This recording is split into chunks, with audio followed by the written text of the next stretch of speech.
भारत के आन बान और शान का प्रतीक है हमारा तिरंगा। बहनों और भाइयों, देश की आजादी के आंदोलन के दौरान देश के स्वाधीनता संग्राम सेनानियों ने अलग अलग समय में अलग अलग प्रकार का ध्वज लेकर के देश की आजादी को एक नई गति दी थी। 1905 में भारत की आजादी का मंत्र बना था स्वदेशी, और उसके उपरांत 1930 के दशक में तिरंगा के बीच में चरखा, यह भारत का एक स्वाधीनता संग्राम सेनानियों का यह ध्वज बना था। स्वतंत्र भारत ने तिरंगा के साथ धर्म चक्र परिवर्तन आया। उस समय के भारत के सभी राज्यों का प्रतिनिधित्व करने वाले चक्र को लेकर के इस राष्ट्र ध्वज को स्वीकार किया। यह हमारा सौभाग्य है कि जिस राष्ट्र ध्वज के लिए पहले भारत के नागरिकों को न्यायालय में लड़ाई लड़नी पड़ती थी कि मैं अपने घर में राष्ट्र ध्वज लगाना चाहता हूं, 1947 से लेकर के लगातार एक लंबी लड़ाई लड़ने के बाद कांग्रेस और अन्य दलों की सरकारें वह अधिकार भारत के नागरिकों को नहीं दे पाई।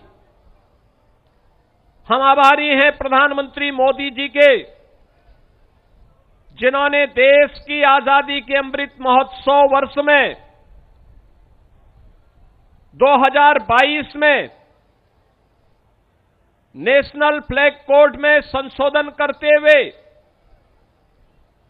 उन्होंने ये सुनिश्चित किया कि सम्मानजनक तरीके से अगर कोई नागरिक अपने घर के ऊपर भारत के तिरंगा को लगाना चाहता है तो उसको ये स्वतंत्रता मिलनी चाहिए।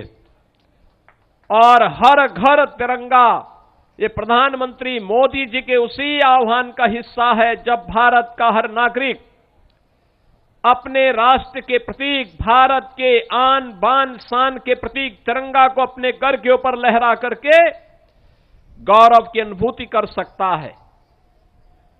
बहनों और भाइयों, हम सबको इस बारे में ध्यान रखना होगा। 2022, 2023, 2024, 2025 के बाद अब 2026 में भी ये तिरंगा यात्रा के साथ हर घर तिरंगा का यह अभियान आज चरम की ओर आगे बढ़ रहा है। याद रखना, राष्ट्र के महापुरुष और राष्ट्र के क्रांतिकारी किसी भी युवा के लिए प्रेरणा होती है।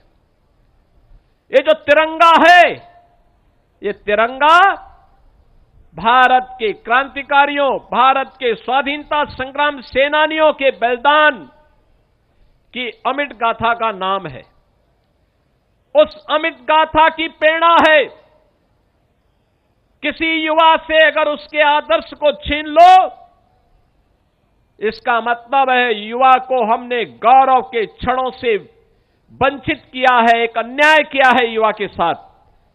और इसीलिए प्रधानमंत्री जी ने हर युवा को गौरव की अनुभूति से जोड़ने के लिए हर घर तिरंगा को अनिवार्य किया है कि हर घर तिरंगा लगे, और तिरंगा के प्रति जागरूकता के लिए तिरंगा यात्रा निकाली जा रही है।